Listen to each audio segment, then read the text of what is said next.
Welcome to On the Bubble Podcast, episode 105. I'm your host, Sabasa J. Wida, and with me is my co-host, Yuki Lee Bender. Today, we're going to be doing a Hunted CC meta review, and with Videt getting the Living Legend status, the meta shifted quite a bit, and we want to talk about what we think are going to be the top contenders in the CC meta after Videt, not Videt. Viserai. The other rune blade that starts with V and is purple. Yes, the other purple rune chant guy is Viserai LL. So we'll be talking about how CC got affected after Viserai has left the format. Well, before we talk about that, did anything new happen to you in Flesh and Blood for you, Yuki? Not really. I didn't play any week 4 RTNs. I've been kind of picking up PT London testing, which has been good. I've been enjoying that. It feels good to be kind of like back into the game. I think that even though there was RTN season, I was definitely taking it a bit on the easy side, knowing that PT is coming up. We're about 4 weeks out now, so it's about time to pick things up, and I'm feeling pretty good with where I'm at so far, given the event. I still don't know what deck I'm going to play. We can kind of talk about it as we get into the decks. I also been playing Halo Reach co-op, which is fun. That's an old game, but I hadn't played it before. And I was playing co-op with some friends, and that was just a good time to like do something else that's not Flesh and Blood and have some fun. When you mean Halo Reach, like the FPS Halo games? Yeah, we played it on the PC. It's all on Steam, and we've been downloading them. You can get them for like, I think they're like $10 or $15 each. So it was like pretty okay for like I don't know, we had like, it was like 4 people and we played, I don't know how long it took. I think we played like 4 different evenings or something for $10. Pretty good deal. Okay, yeah, reasonable for a video game. At least for me, I finally got my 3-0 win at a Hunted draft. It took a little bit too long, but if I finally got there, and I don't feel like I did anything different, so I'm actually not sure what I did different this time. That's fair. I don't know where I'm at with Hunted Draft. On one hand, I feel like I understand it well, and I feel pretty good about the format, and I feel like I've been winning quite a bit at armories and runaways drafts. And then on the other hand, I feel like whenever I do like the if I like do like in-house drafts with some of my testing team, I've been not doing so well, and I'm just like, I don't even feel like my deck's bad, but I'm kind of just losing, and I don't really know, like, I suspect that some of it's variance, like drawing 3 blues in my 7 blue deck, but yeah, who knows? I'm not really sure. Need to do more drafts with in-houses and see if it's something I can work on or just some bad variants or what, but I've definitely been, yeah, it's weird. I've been like doing well in 2 settings and then not well in another setting, and I'm just like, I don't know what to make of this. It's a bit confusing. I don't know. The Hunted has been a very interesting draft experience for me. I don't know if it's like something that's usually a conventional thing isn't like clicking this time, or if it's like a higher variance format. It's kind of hard to tell at this point, but hopefully before PT we can get this like all of these like, waves cleared out. Yeah, definitely. I don't think that the format is particularly high variance, although I do think that the variance can be quite punishing. I think you get a lot of ways to mitigate it, basically, but there is just like some inherent variance to it being Flesh and Blood, and some of those spots feel particularly bad in this set. It's kind of been my observation. Like a lot of the bad variance I'm talking about is like what I was saying, just like drawing all your blues in a deck that doesn't have that many blues, and you shouldn't be flooding on blues, but you just do, and that's just like going to be a thing in every format, but maybe you just feel it more in this format. I'm not sure. Okay, enough about draft for today. Let's talk about the CC format. Where do you want to start? Do you want to start about week 4 Road to Nationals? Yeah, so week 3, Viserai hit Living Legend. Week 4 was the first RTN without Viserai, and we got a kind of our first look at what the meta might look like. Keeping in mind that this is still really early, things tend to shift and people tend to adapt to what's going on, so we'll see exactly what happens, but we're starting to get a little bit of a picture between this and the upcoming Battle Hardens that we'll touch on next.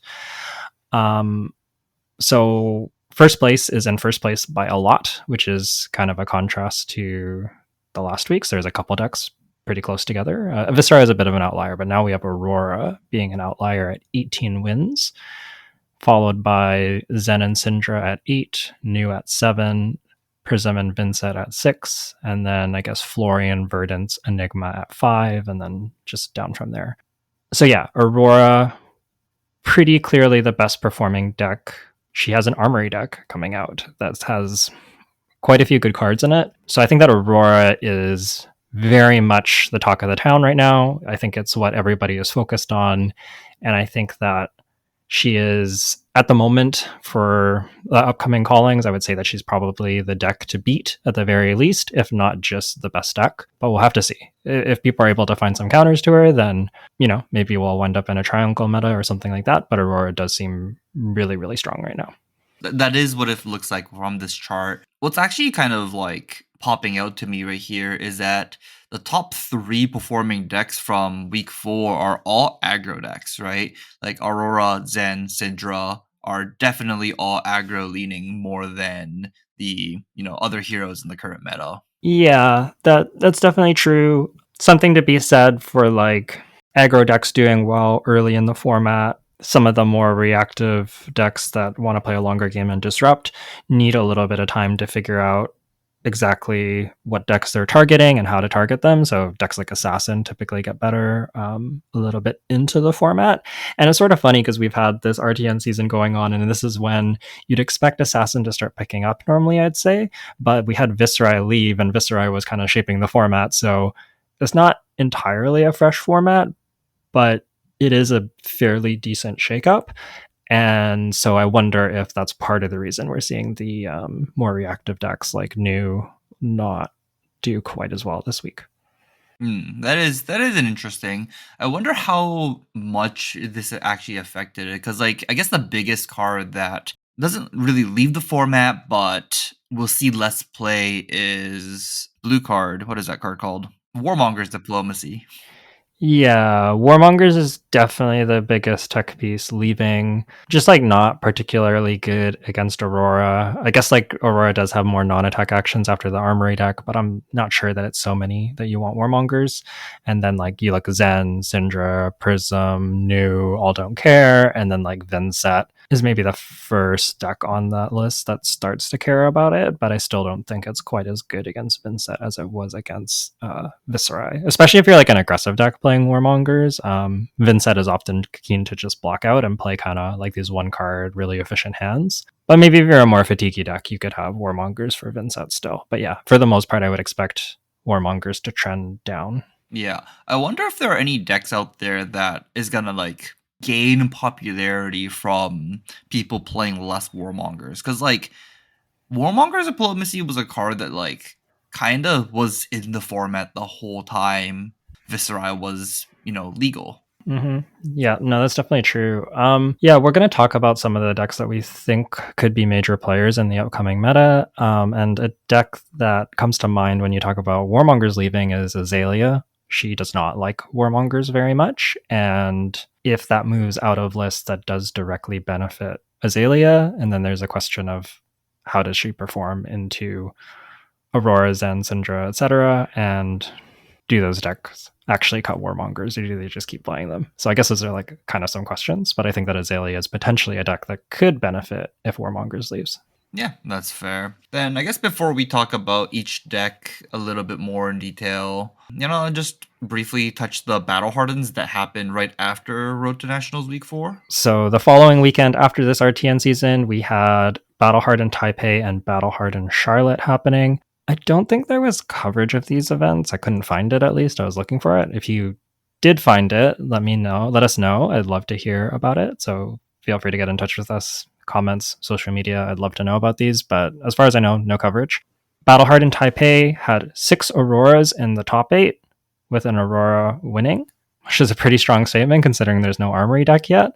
And Battle Hardened Charlotte was a stark contrast with no Auroras in the top 8. Enigma won. And I think that Zen was the only 2 of heroes. I believe there was 7 different heroes with 2 Zens and no Auroras, which was just, yeah. It's very interesting to see such a big difference between the 2 regions. Yeah, and they were in the same weekend, or were they 1 week apart? same weekend. Notably, the PQ Plus at both events was won by Aurora. So take that as you will. But yeah, I've had this feeling for a while that I think APAC area tends to really like Aurora. Like we have Pudding from Blue Pitch, well known for doing very well with Aurora and really likes that deck, and is from APAC regions. I don't know if that's like a part of it, but I also do think that like a lot of the bigger North American teams tend to favor decks like Zen and are lower on Aurora. So that's been like kind of my overall observation is like North America seems to like Zen a little bit more, APAC likes Aurora a little bit more, and I think we're seeing that a little bit here, although Aurora did win both PQ pluses, so I don't know. In your opinion, like, do you think Aurora is currently the best deck in the format? Like, if you were to, let's say, have a Battle Harden this weekend to play, do you think you're going to be on Aurora? Yeah, I think it's certainly possible. She is probably the deck that I'd be playing this weekend because she has new cards coming out, and I think that she's just very powerful, and I'd kind of want to see what playing her in a tournament setting looks like. So she's definitely on the table for me for London. It is a little bit too early for me to say for sure. It really kind of depends if something can rise up to counter her. I'll say that something Aurora has going for her is she's pretty flexible. I think she can be built in a lot of ways, be played in a lot of ways, and can adapt to a lot of things. So while things can adapt to her, she can also adapt to them, which is really interesting. And I'm curious to see if somebody will find something that's really good into Aurora. I think that there's maybe some decks. We'll talk about that as we go through deck by deck. There's nothing that is like clearly a hard counter to the deck at the moment, is kind of the way I would say it.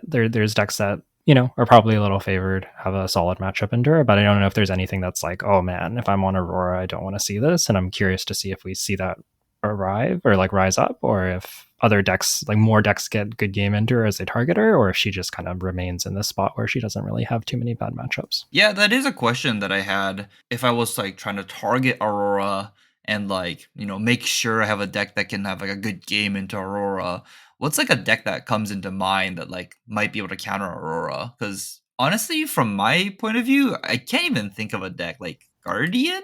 Yeah, like maybe Victor. I think that Victor's probably a little bit favored into Aurora. And then Vincent, I think, is Aurora's worst deck, according to Fabry. Vincent does very well into, I don't know about Zen, but does very well into Syndra and Aurora at the very least. But you have to be able to solve the fatigue matchups. And that's kind of Vincent's big issue right now. So I think that, I know that some people are working on Vincent, like Mara was on Vincent all the way back in Memphis, and I believe has still been doing content and work on that deck. So if you're interested, check out Mara's content. But yeah, a lot of people have been kind of looking at Vincent. She was one of the more winning decks on the RTN weekend, coming in with 6 wins. And I think a lot of that is because of the good matchup into Aurora. That being said, I'm not sure how good it is. Like it might be like a 60-40 kind of situation. I'm not totally sure. I haven't explored that matchup as much as I'd like to. Yeah, no, that makes sense. Talking about Vincent is the biggest question mark for me. I'm not exactly sure what makes Vincent so good, like now compared to, a couple weeks ago when Viserai kind of like was, I guess, the better Room Blade. Do you think Vincent will take Viserai's spot pretty clearly? I think that Vincent is definitely less powerful than Viserai. Like she's just much more exploitable. She just basically has a harder time dealing with fatigue and is, I think, a little bit more of an inconsistent deck just because of the mandatory banish and needing the blood deck cards in addition to having to get the rune chance to play out your cards. It's just like a little bit more conditional than Viserai. But I think that she largely occupies a similar space where she is this deck that can have very large damage output and also can kind of do this blocking, very efficient blocking and setting up. And into the aggro decks in particular, she just gets to play a lot of D-reacts, a lot of 4 blocks. She has pretty good armor available to her, and she has Face Purgatory, just like Viserai did. And then she gets a whole bunch of disruption in the form of things like Succumb to Temptation, Widespread Destruction, the Arsenal Banish, Widespread Annihilation, the Hand Banish, and then Call, which is also Hand Banish. Yeah, just all of that's really strong. So once you kind of get your Malefics rolling and your rune chants are going, you can sort of block with 3 cards for, I don't know, let's say like 10, you have a D-React, 2 cards, and then you can return somewhere in the realm of like 8 to 10 damage off of your 1 card hand, and that potentially has disruption as well. And that just lines up really, really good into these aggressive leaning decks that have on hits like Syndra and Aurora. Okay, yeah, that makes a lot of sense actually. The way that you explained it there kind of makes it, you make it sound obvious that like Videt is kind of clearly good against these aggro decks.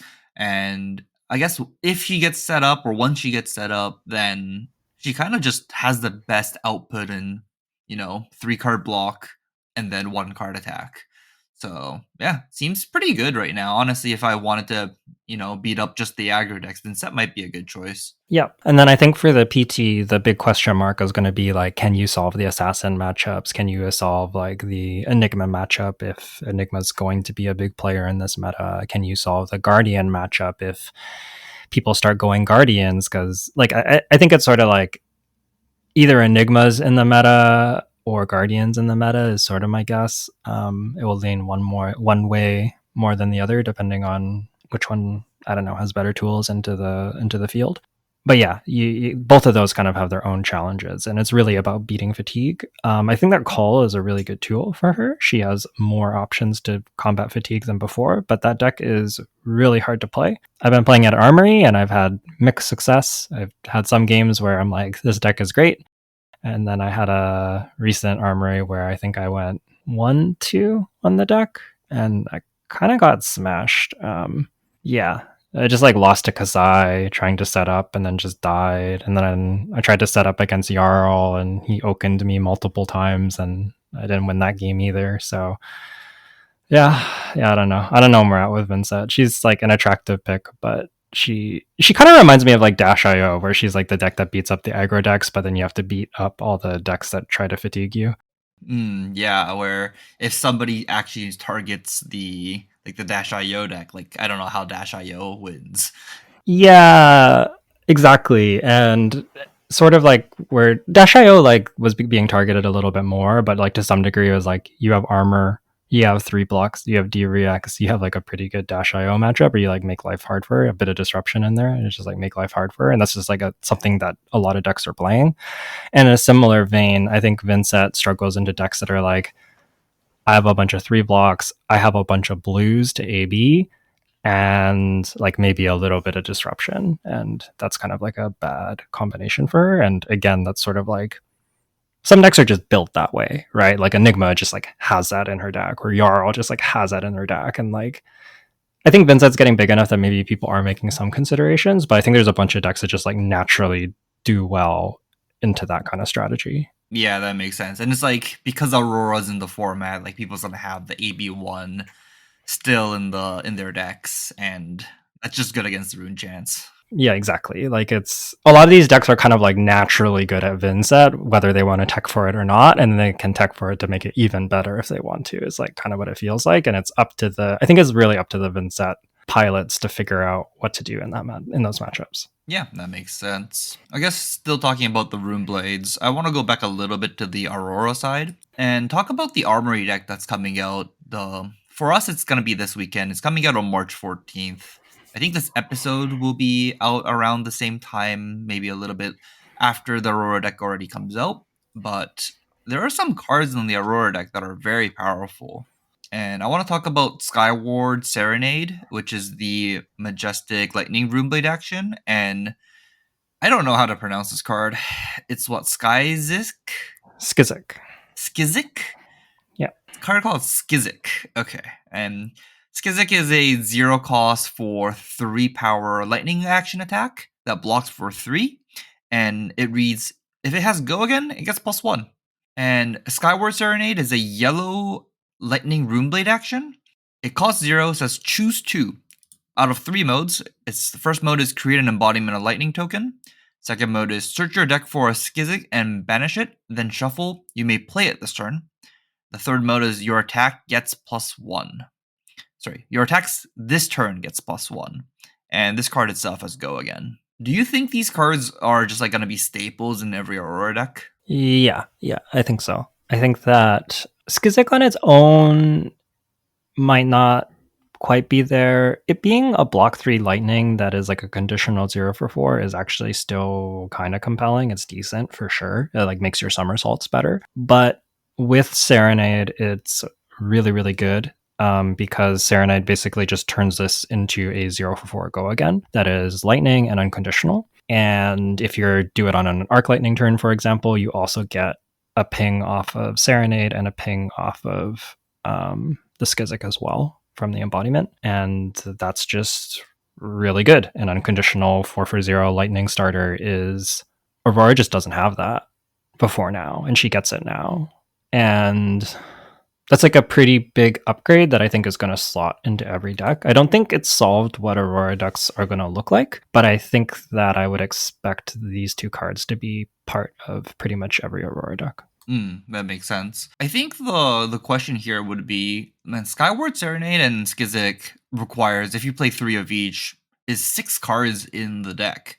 That's quite a bit of cards. What do you think is gonna like the main card to get cut from here? Do you think it's gonna be something like Ravenous Rabble? Yeah, it's really interesting. There's a bunch of ways you can go with this. I think that you could look to cut some of the generics like Ravenous Rabble. Rabble also gets worse. You're adding a yellow to your deck, so it's a little bit worse.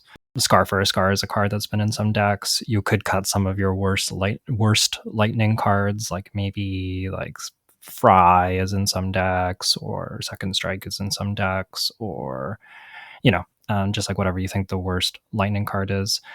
And you could go that route. You could go the route of going lower on instants and higher on non-attack actions to play into Face Purgatory. There's another card we'll talk about shortly, but Face Purgatory is an option for Videt now, and it's a very powerful headpiece. And if you lean more into that non-attack route, you can play Face Purgatory, which is pretty interesting, and you get like higher blocking values. You have less of the all-instant brick hands. But I think you also do have a little bit more. You have less access to go again because all the instants are essentially go again cards. So the more instants you cut, you block better, but you're not quite as aggressive.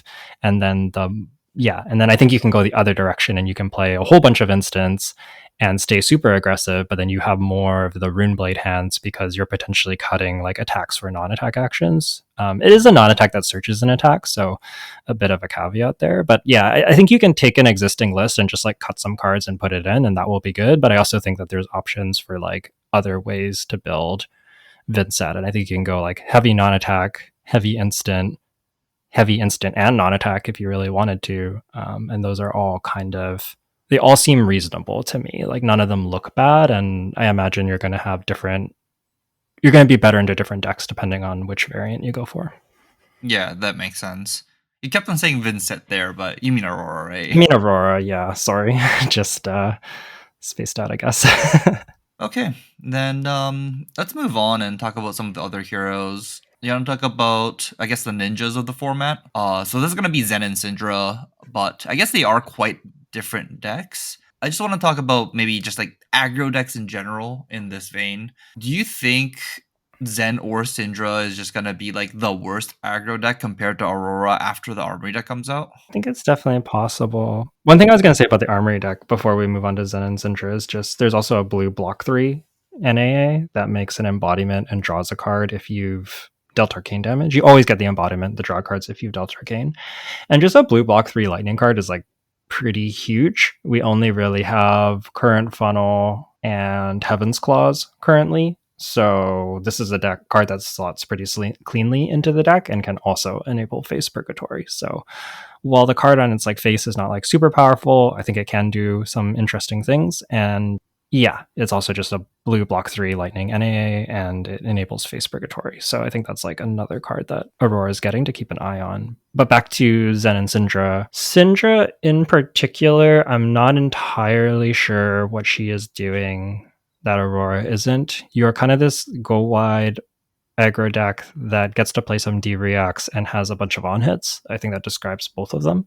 Syndra is like a little bit more consistent, but I do think Aurora gets more consistency with the armory decks, so that edge is like diminished. And I'm not exactly sure what Syndra's matchup, like where Syndra is better matchup wise than Aurora, besides Enigma. I do think Syndra's Enigma deck is Enigma matchup is definitely better than Aurora's, in my opinion. I think that just like not that Aurora is bad. I think Aurora is still pretty good into Enigma, but I think Syndra's like very good into Enigma is my current take. The existence of having flick knives against Enigma is pretty big, right? Like just having an arm piece that can do 1 damage for no resources at reaction speed is quite powerful. Yeah, you also have like Art of Dragonfire, which can just bust through their ward. You go super wide. You don't really brick. And even if Enigma tries to disrupt you, you can probably still convert.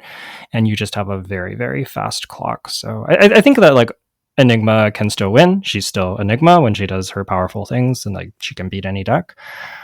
But she doesn't get very much time to find what she needs. Then what about Zen? Do you know have any information about any of the Zen decks that are currently performing? I don't. I think that Zen.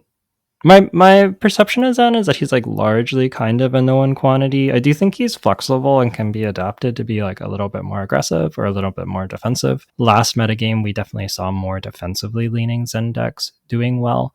It's very odd to me that Zen fell off so hard during weeks 1 through 3, but then seems to be back now. I'm not entirely sure what that's about because even though I think the Viserai matchup used to be really good and got like the Viserys got better at playing it, I don't know that it was like a bad matchup for Zen either. So it's interesting for me that he fell off so hard and now he's kind of back. And I don't know exactly why. Yeah, that makes sense. Zen just always felt like a powerful deck. It feels like a popularity thing for Zen is like my take on it is like I don't know why, but Zen doesn't seem that popular. Even in our local meta, it doesn't feel that popular, right? Yeah, it could just be that. I'm not entirely certain. I think that, yeah, it really depends for me how well Zen lines up into Aurora and Syndra. I think that Zen's like pretty solid into Syndra because of the Zen state. It's not like a sure win or anything, but you have a pretty solid matchup there. Potentially the Zen state is good into Aurora, but Aurora does have the ability to go tall. Like she plays Enlightened Strike, and like if you make a Zen state and she goes Enlightened Strike, Lightning Press, like your Zen state's not doing very much. So I can kind of see it going both ways. I hear some Aurora players like their Zen matchup. I hear some Zen players like their Aurora matchup. This is a matchup that I want to test and practice, but I don't have an opinion at the moment. My gut says it's probably pretty close, and maybe one of them's a bit favored, but I don't know who. Okay, yeah, I think that makes a lot of sense. Then enough about the aggro decks. Let's talk about some of the assassins. Mainly new. New is the most performing deck right now. At least as one of the assassins. What's your take on new right now? I'm pretty low on new right now. You are not. I think that you had a very solid matchup into Viserai, and Viserai is gone. So that is like, you're losing a good matchup. And I think that Aurora taking Viserai's place is not exactly great for you. I think that new, in my experience, the Aurora player is like in a pretty good position. Like when I was playing CYB new at Toronto, I lost, like some of my few losses were to strong Aurora players, and like one of the matchups I was hoping to kind of not see was Aurora. Like not that I couldn't win, it was like definitely very winnable. Really strong Auroras, I think, have pretty good game into new.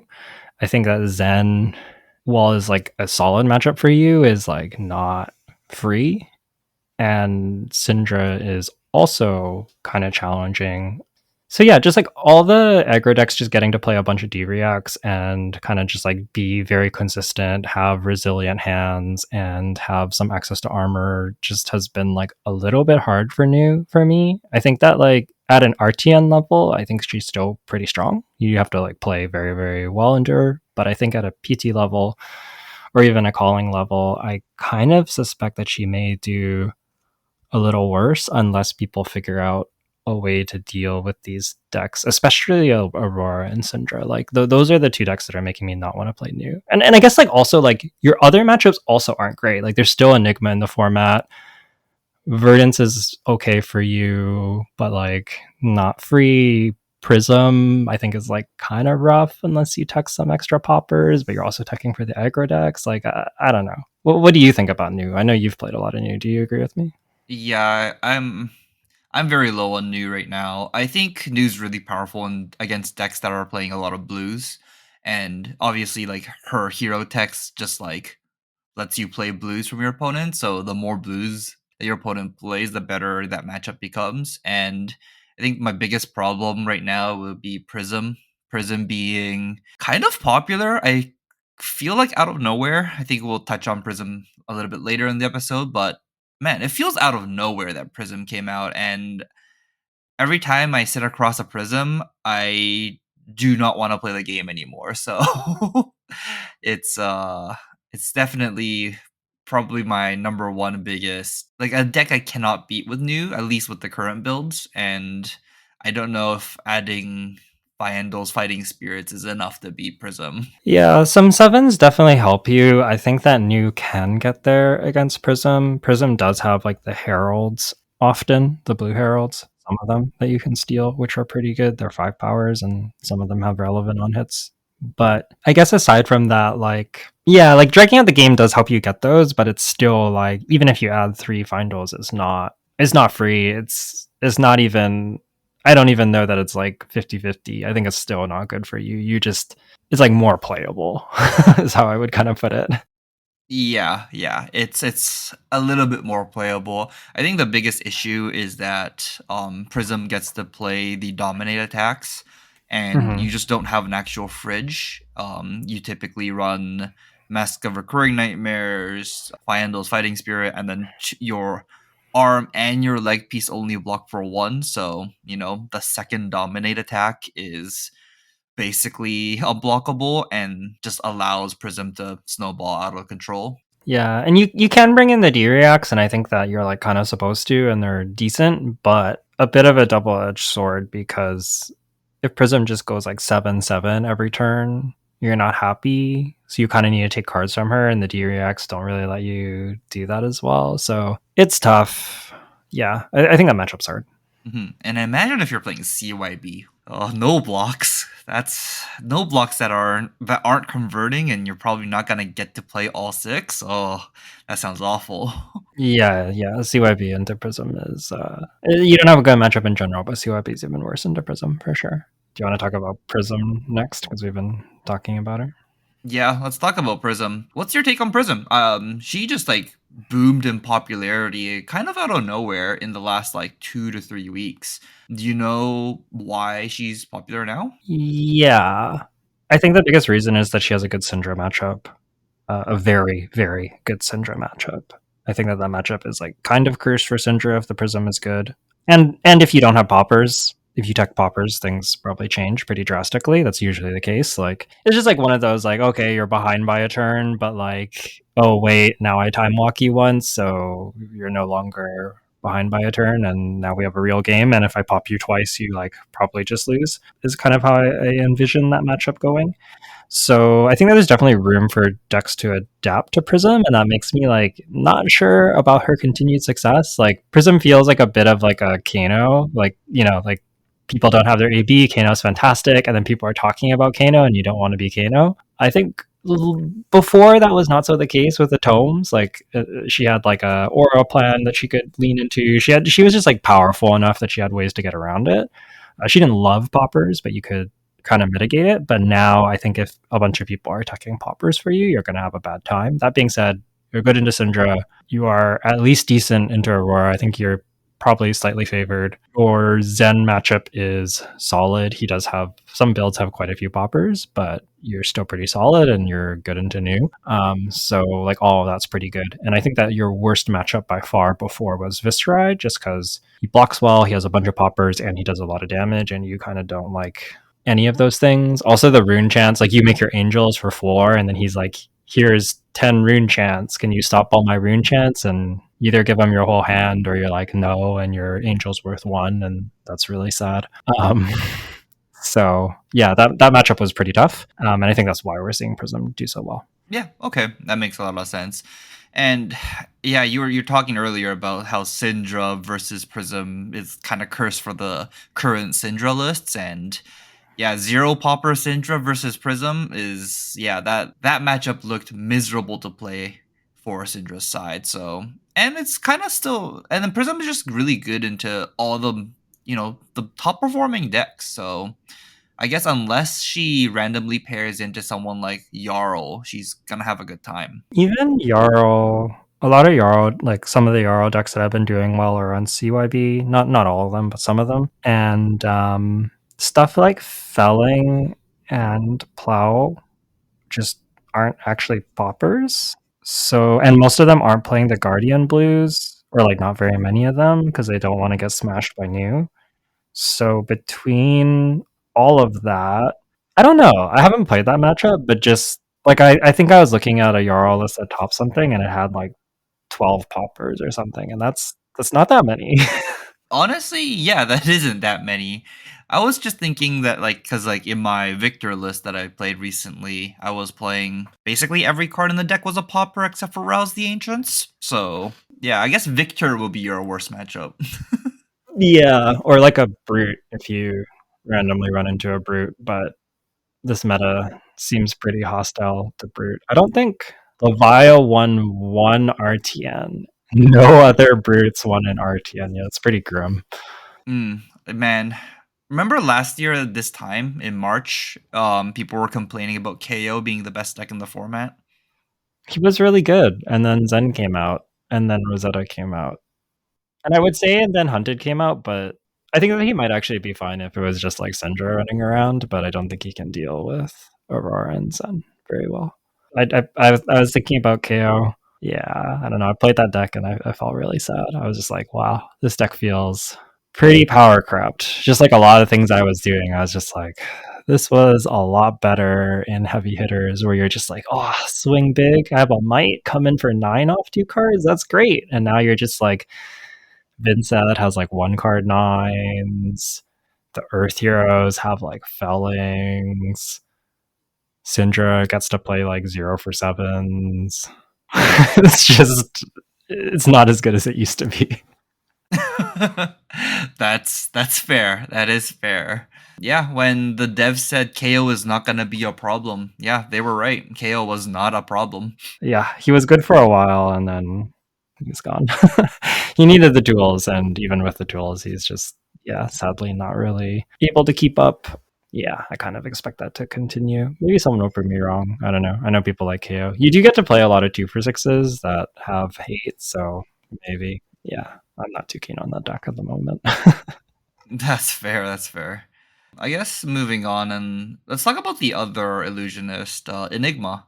So Enigma won Battle Harlan Charlotte. Who was it? Was it Michael Fang? It has to be Michael Fang, right? Yeah, it was Michael Fung. You have any takes on the Enigma deck right now? Yeah, I think it makes sense. It's just like I don't know exactly what this deck is like. I imagine it's like similar the Portland list where it's like sort of where it's like quite assertive. Enigma did get some upgrades from Hunted, some pretty big ones. I think quick dodge flexors in that deck is really, really good, both with traverse to get like an extra blue for it against really go wide decks, but also just in general, like it can help you protect Mirror Guy, it can help you just soak up a bunch of damage. I think that flexors are actually like a really big get for Enigma, and potentially put in context can be a card in the place of blue sync below. It has some drawbacks, but it's a card that I've seen floating around in some decks.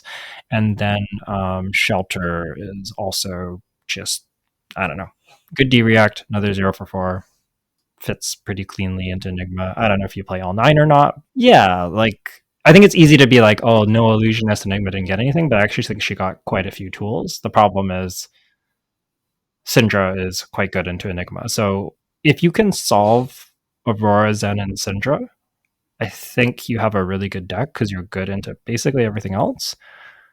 But you have to be able to solve those matchups, and that's sort of like the question: is can Enigma do it? I don't think you have to be like favored into these decks. I think if you can get to be like 40, 45 into them, you probably still have a good deck. Currently, I don't know if Enigma is quite there. I'm not sure. That's fair. That's fair. And you have to play super tight and like be very good with the deck to even have a good chance with it, right? Yeah, yeah, I think that's true. I think it's quite challenging to play. Yeah, I mean, she's still Enigma. She's still really powerful. You have a bunch of like all the off meta stuff you're really good into. You're good into Prism. You're good into New. You have a reasonable Vincent matchup, I believe. I haven't actually played that much of Verdance. I imagine you're pretty good. I hear you're pretty good. So yeah, I think Enigma's like a strong deck, but yeah, she has a bit of an aggro problem, and if she can sort that out, she'll be a deck that we'll see a lot of play, I think. And if not, she might remain sort of. I think she'll always be in the meta, but she might remain like a little bit fringe, like in this RTN where she had like 5 wins and she was not the most popular deck. That makes sense. I think my favorite addition for Enigma that just like people are starting to play, or at least I've seen people start to play, is the Blade Beckoner Gauntlets, which Mm-hmm. is the Guardwell arm piece. You know, Enigma always had this like the weakest armor piece for Enigma was the arm piece, and it's so funny to me that the Blade Beckoner Gauntlets is like close to best in slot, or like depending on who you want to beat, like there's just blocks for two, and that's kind of good. Yeah, I've seen some people playing it into like Syndra, for example, which makes sense. You block for 1 on an attack, you block a kunai somewhere, and yeah, pretty good. Yeah, so that's Enigma. We will see if Enigma pilots or Enigma players figure something out for those aggro matchups. But yeah. Then I guess one last hero or another hero to talk about will be Verdance. You did well with Verdance a week ago or 2 weeks ago now. 3 weeks ago? Week 3 Road to Nationals. You did well with Verdance. Are you considering maybe playing her for the PT, or are you at least gonna try her out or test her out for that? I don't know. I the deck is really fun. I think she's pretty interesting and has some good matchups. I want to say that she's better than people think. Maybe people are starting to think higher of her now, so I'm not sure if that's true. She's definitely better than people thought she was at the start of the season. She might be close to correctly assessed at the moment, judging by her 5 wins. I don't know. I think that she is a player you should expect to see some of her, but I think it hurts her that Viserai was a pretty good matchup for you. You kind of just like had this really nice game plan of if they run into you, you have Alluvian and quite a few blues, so you get a lot of value out of Alluvian and Waning Moon. And if they don't run into you, you have Scour to punish them for setting up, which is just like it's not like you were super favored, but I think you had a very solid matchup there. So if Viserai is gone, you're losing what was a pretty good matchup for you, and then now Aurora is in the meta, and I think that matchup seems tough. I have not won it very much, and I'm not sure what cards I want to add to win it. Which, yeah, it's like you look through all the cards, and I'm just like, huh, I don't know. It's like one of those. It's like I don't even know where I start. Okay, yeah, that's not where you want to be with Aurora taking up like the biggest portion of the winning decks. Yeah, maybe I don't know. I know there's a lot of people that love Wizard. Maybe somebody will figure out something sweet. I would say that Verdance is the deck that I would like to play at the PT the most. I actually believed I could register her in good faith and be making like a very strong decision, if that makes sense. Like if she was like a solid deck, she's like the deck I would prefer to play at the PT. I think she's just like okay. That's fair. That's fair. She's like solidly tier 2, you think? Yeah, yeah. I think if you get your good matchups, you can do well. Like you're kind of good into a lot of the slower decks, but I also think that like as people practice into you, it gets harder. And yeah, you just have a tough time into some of the aggro decks, which are at the top of the format. So you're okay into Zen, more so Aurora and Syndra. Yeah, fair enough. Then I guess the last deck to talk about here is the deck we talked about earlier in the episode, Azalea. We You said that Azalea gets a little bit better just because like people should be taking out their warmongers.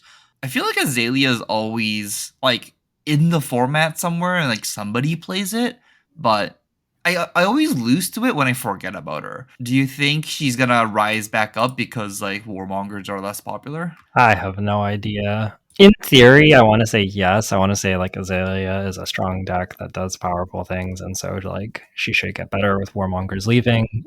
And I think that that is like kind of true.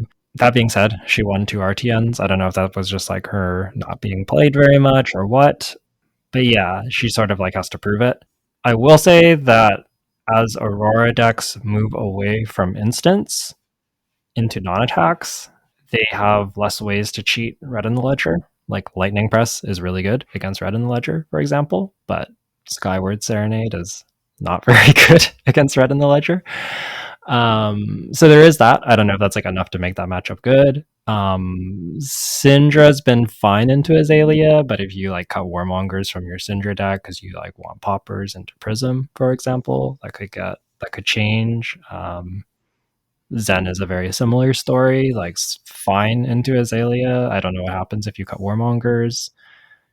You're like, I think you have an okay new matchup. You probably don't want to see Prism. You don't want to see the Earth Heroes. You're quite good into Enigma, so if Enigma gains popularity, I think Azalea is quite good because you get to do like the big dominated Murkmire grapnels, and she kind of hates that. She's also a deck that likes to block sometimes, and you don't always give her the option to block as much as she wants. So yeah, I think she has like I can see a world where Azalea does well. If you told me that she just has no impact at the PT, I would like if you're like I saw what happened at the PT, she has zero impact, I'd be like, I believe it. That's super fair. I don't know anybody who's, trying Azalea right now, so it's kind of hard to say, but yeah, if the meta is exactly like, the top 3 decks are all aggro decks, then I can see Azalea maybe coming up, but, Azalea is sometimes weak to, one defense reaction, so it's kind of hard to say. Yeah, I also don't know. Like it wouldn't shock me if she does well. It wouldn't shock me if she doesn't do well. I think that like she almost certainly gets a little bit better, but I don't know if that makes her good. I feel like Azalea kind of like everybody thought she sucked and she was kind of bad for a while, and then people kind of underrated her, and then at some point like Brody won a calling on her and she like made quite a few top eights and like people are like, okay, Azalea is just like a really good deck. And then slowly she's kind of fallen out of favor. Like she just wasn't that great into Zen, the full power Zen.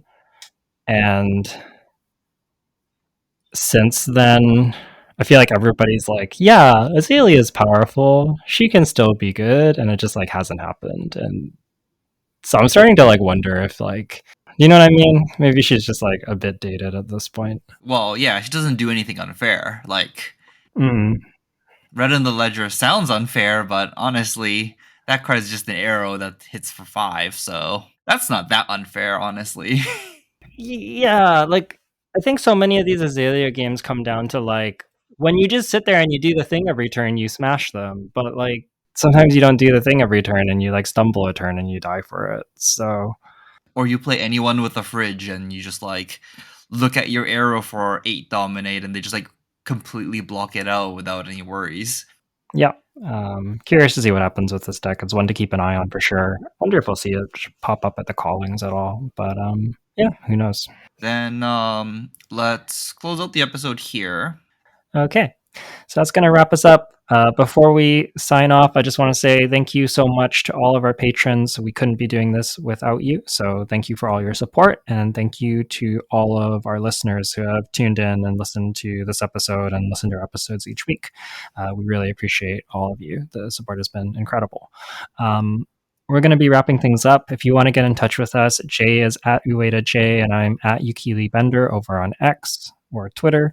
And I'm also at Yukili Bender on B Sky or Blue Sky, which is kind of Twitter. We have an email on the bobble at gmail.com and we have a patreon.com/on the bobble. So if you want to get in touch with us, you can find us on social media there. And that's going to be a wrap. Good night and good luck to you at your upcoming Battle Hardens or Callings or PT or PQ season after the PT. Who knows? Skirmish. Skirmish and then PQ. Mhm. Yeah. So good luck at whatever upcoming events you have.